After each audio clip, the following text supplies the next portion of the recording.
మీరు చూసిండ్రు 2 వారాల కింద తెలంగాణ జాగృతి పబ్లిక్ సర్వీస్ కమిషన్ ఆఫీస్ని దఫాలుగా ముట్టడించి ప్రభుత్వానికి ఒక హెచ్చరిక జారీ చేసింది.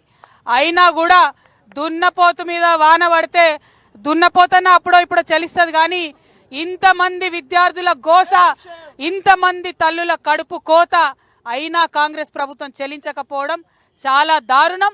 ఇది ప్రజాస్వామ్యాన్ని అపహాస్యం చేయడం.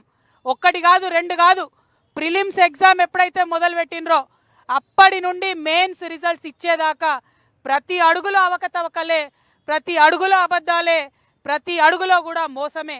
కాంగ్రెస్ పార్టీని మేము ఒకటే కోరుతా ఉన్నాం, ఎవరి కోసం ఎగ్జామ్ పెట్టిరు మీరు? ఎందుకోసం రిజల్ట్ ఇచ్చిరు మీరు?